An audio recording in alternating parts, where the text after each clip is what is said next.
Sveiki, Sigita. Man iš tikrųjų labai smagu, kad tiek daug klausimų. Toks fainas judesys, tikriausiai. Smagu, kad yra judesio grupėje. Aš jums noriu atsakyti panašiai kaip Agnei rašiau, man atrodo, atsakymą kažkurią dieną į grupę, kad tokiose situacijose, kai ištinka nemalonūs dalykai gyvenime, kažkas spira, kažkas rėkia, kažkas kažko nori, kažkam atnešė nelaiku, iš vis neatnešė, supyko, pavadino kažkaip, pastūmė, rėkia, klykia, nepatenkintas. Kai ištinka tokios situacijos, problema yra ne su pačia situacija. Problema yra su mūsų galvojimu, kad pirma, taip neturėtų būti, tai yra tai, kas vyksta, yra klaida, kad geras variantas, geras atsakymas, kaip mokykloje, turi būti kitas. Kiek yra 2 + 2 ir kažkas rėkia 5, 5, 5, 5. Mums galvoja tokia klaida, 4, turbūt 4, turbūt 4. Žinok, nutildykit tą dvejetukininką, jis susimovė ir dar taip garsiai rėkia. Tai čia lygiai taip pat. Vyksta kažkas nemalonaus ir mes turime įsitikinimą perduotą mums aplinkos, visuomenės, kultūros, knygų, filmų, kad tai yra negerai. Kad taip neturėtų būti. Kad šitoje situacijoje, kas būtų gerai ir ką visi primtume, tai vaiko gebėjimas palaukti, paprašyti gražiai, nekeliant balso, susivokti, kad dabar mama užsiemusi, puodo nereikalauti ir panašiai. Tai būtų gerai. Ir iš tam tikros pusės tai yra tiesa, nes antra situacija neštų daug darnos apskritai visų žmonių santykius. Toks gebėjimas nuolat empatiškai įsijausti vieniems į kitų situacijas. Tai būtų bendravimas daug darnesnis, mums būtų daug smagiau iš tikrųjų. Bet iš kitos pusės, tas skirstymas į gerai blogai yra toks žmogiškas reikalas. Jeigu pažiūrėsime aplinkui save, gamtoje tokio skirstymo gerai blogai nėra. Gyvūnų tarpe tokio skirstymo į gerai blogai irgi nėra. Jie priima yra kaip yra. Ir visos situacijos yra tokios tobulos, kokios jos yra.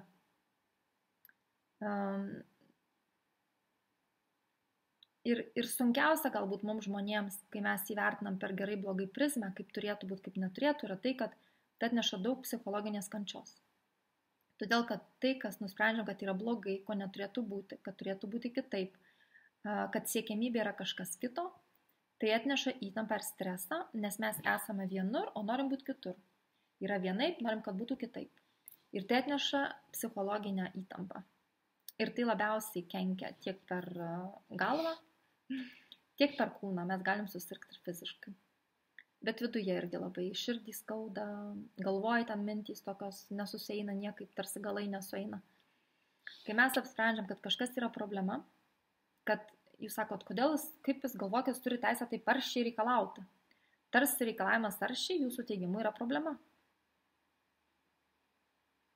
O jeigu jisai reikalautų labai darniai, prieitų ir sakytų, mamyta, taip norėčiau tų bulvyčių, bet žinau, tu neturi piniginės, aš viską suprantu, mamyta. Tada jūs nuspręstumėt, kad tai yra gerai, kad tai yra geros manieros, kad tai yra branda, kad tai yra sąmoningumas. Ir tai apspręstumėte kaip kažką, kas yra gero. Ir tada visa tai, kas nėra tame, tai yra nenorma, tai yra blogai ir mes iš to padarome problemą. Bet jeigu to nebūtų pirminio skirstymo į gerai ir blogai, tai niekas nebūtų problema. Būtų ta pati situacija, kur yra nemaloni galbūt, kurios mes nenorim, iš kurios norim išeiti, kurioje nenorim pasilikti, bet tai nebūtų problema. Ir jeigu mes to netraktuotume kaip problemos, mes viduje nesusikurtumėm savo visokių psichologinių ir stresinių mazgų. Mes tik toj situacijoje darytumėm, ką turim daryti. Pavyzdžiui, man atrodo, Ramunė kažkur rašė, ir aš pati esu mačius dokumentinį filmą apie tai, kaip vilkė žindo vilkiukus. Ir kai ateina metas, kai mama vilkė nusprendžia, kad daugiau nebežindysiu, kai vilkiukai ateina pas ją, jinai juos skandžioja, kad jie neitų. Čia aišku nėra tiesioginis patarimas iš žmonių gyvenimų ir nėra skatinimas jokiais būdais skandžioti savo vaiką. Bet čia paralelė apie tai, kad Vilkė tuo metu savęs nekankina ir nesmaugia mintimis apie tai, kad čia yra problema. Kaip jisai drįsta pas mane ateiti? Nu kaip jis taip ir dar taip aršiai drįsta reikalauti? Jau 3 kartą ateina. 3 kartus sakiau, nežindysiu. Ir 3 kartą ateina. Kaip jis taip drįsta? Jinai neturi viso šitą psichologinio sumišimo savo galvoj. Už tai tam tikrą prasme labai ramu. Jinai tik parodo savo elgesiu, kad ne. Žindymas nebevyks. Ir kai vilkiukas nesupranta 1-3 kartus nuvilktas į šoną, tada jam įkanda. Nu, štai vilkų pasaulyje vyksta. Bet ta paralelė yra teisinga žmonių pasaulyje, kad pačią situaciją, kuri mums yra nemaloni, aišku, mes galim spręsti. Niekas nekalba apie tai, kad reikia į savo gyvenimą kviestis kažkokį papildomą skausmą. Jeigu situacija sudėtinga, tai jai ten likti ir būti ir žiūrėti savo kantrybės ribas ir gal bandyti tuo metu kažkaip tai transcenduotis ir patapti šventa dvasia ir nesureaguoti. Ne, kalba neina apie tai. Tai yra kažkokia situacija ir mes toj situacijai su resursais, su nuotaika, su tos situacijos sąmoningumu, su viskuo, ką turime toj situacijai, priimam kažkokį sprendimą tai situacijai reikalingą. Tai kartais bus pasakymas ne, kartais bus pasakymas taip, kartais tai bus gražus pasakymas, kartais tai bus užrėkimas, nes mes jausim, kad niekas kitas neveikia ir tik tai taip bus išgirsta mūsų riba. Kartais tai bus pagrasinimas ir kažko atėmimas ir pasakymas, kad kažko neduosiu. Ir vėl viskas tuo yra ok toj situacijai. Kodėl? Nes aš žinau, kad jūs po kažkiek laiko vakare susiprotėsit, kad aha, Sigita, nu jo, ten jau biškį pavariai.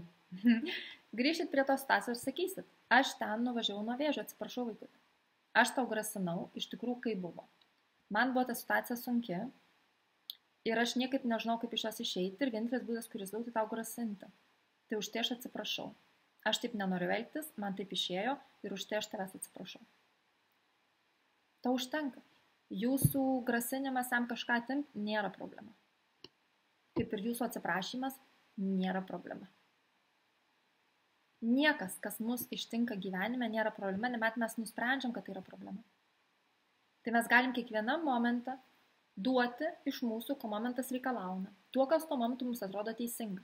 Kad eis kitas momentas mūsų gyvenime, mes staiga pajusim, kad ne, aš kitaip noriu elgtis nuo šiol. Arba aš noriu atsiprašyti už tai, kaip pasakiau. Tai mes tame kitame momente tai ir padarome. Ir nei vienas iš tų momentų dėl to neturi tapti problema. Nei tas ankstesnis, kuriame padariau, nei kaip reikėjo. Nei šitas, nei kažkoks būsimas. O kai mes tik apsprendžiam, kad tam tikros situacijos yra problematiškos, tai mes ne tik, kad jas sprendžiame, bet jas įnešam visą tą nervų kamuolį. Visą įtampą, visą stresą, priekaištų savo, sąžinės graužimą, kalties jausmą, neadekvatumo jausmą, pasimetimą. Bet visas šitas nervų kamuolys ateina tik dėl to, kad mes nusprendėm, kad kažkur tai buvo problema.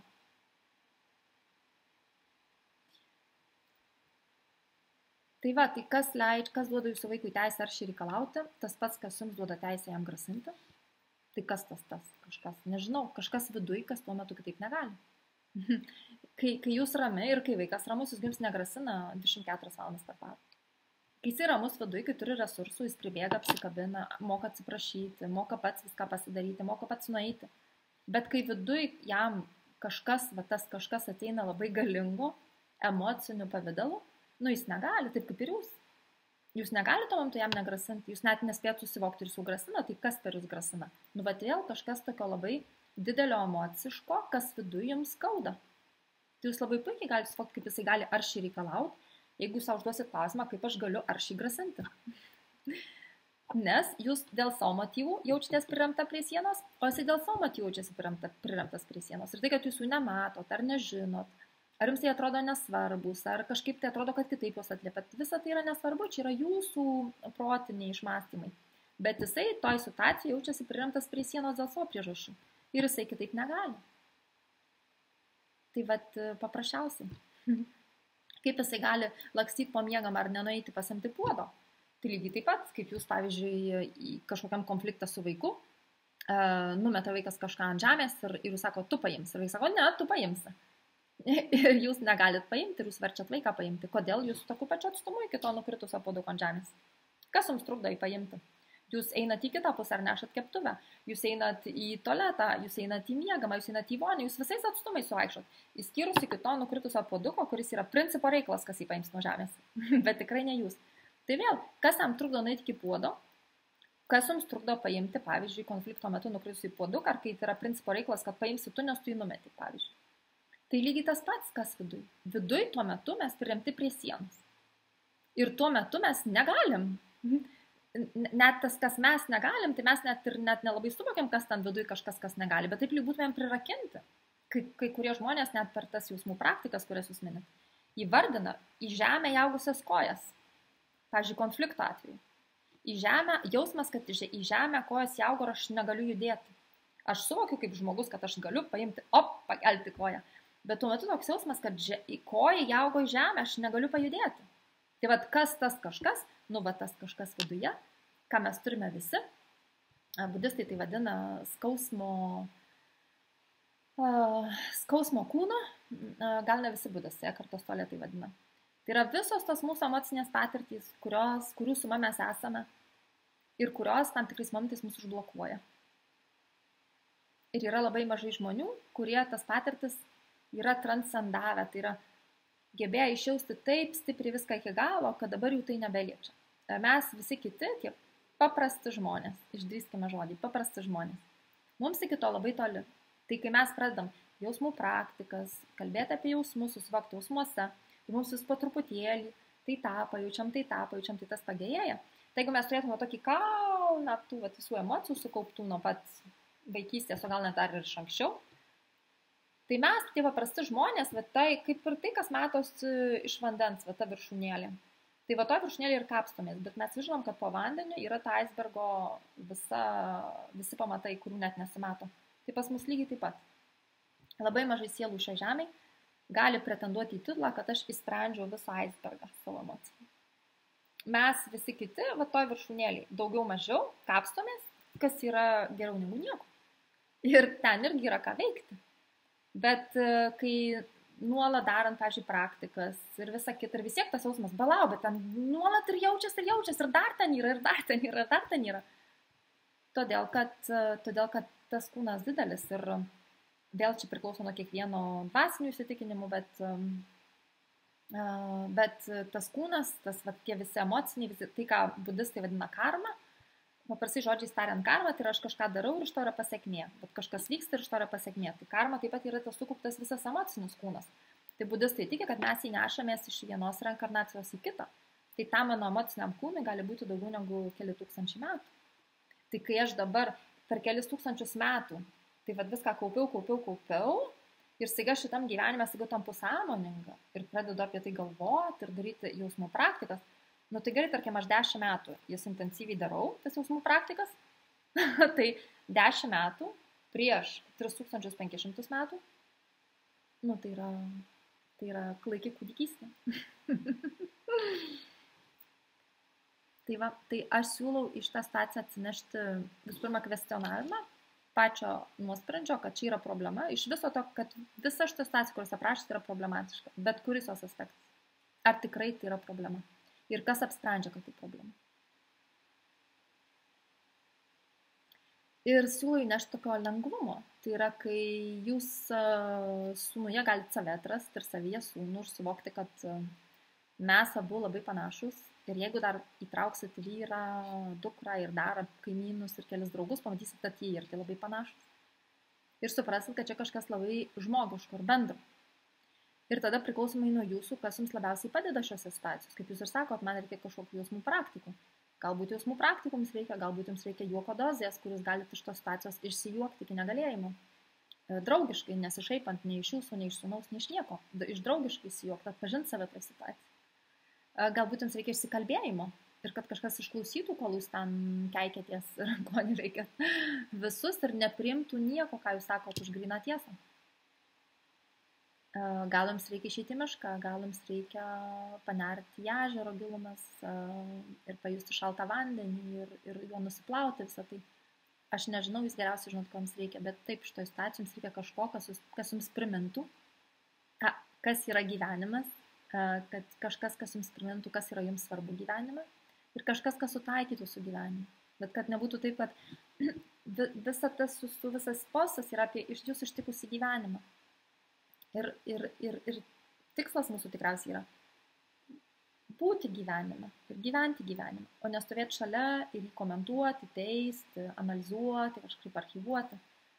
Bet lengviausias kelias į tai tikriausiai per tokį, per laiką savo, kuris mumyse pažadintų mūsų kažkokį dvasinį pradą. Nes jeigu viską analizuoti per žmogiškumo prizmę, tai tada tame yra daugiau logikos ir vėlgi ateina tie patys instrumentai. Tai yra ateina mūsų smegenys, kurios vėl aiškina, kas gerai, kas blogai, kas teisinga, kas neteisinga, kaip turėtų būti, kaip neturėtų, čia koks rudas etapas, ar jau praėjo, ar nepraėjo. Ir mes vėl daugiau komentuojam, negu gyvenam. Tai va, jeigu galim save pažadinti labiau sielos pradmenis. Ir tada ateina dažniausiai toks labai po kažkiek laiko, toks, nežinau, valandos, žere, miške, praktikoje, su savim, dar kažkur. Ateina toks noras, bent jau man visą laiką ateina noras grįžti namo ir susitaikyti su namiškiais, jiems net nežinot, kad mes buvom susipykę. Nu, aš tarsi einu namo ir žinau, kad, o Dieve, aš niekam neturiu jokių priekaištų, visiems atleidau. Kad tai buvo tik tai mano vidiniai reikalai, arba iš skausmo, arba iš ego. Bet kokiu atveju mano. Ir kad tie kiti žmonės nieko bendra su tuo neturi. Ir aš tik noriu grįžti, susapkabinti ir toliau gyventi su jais gyvenimu. Tai va. Gražus vakar. Iki.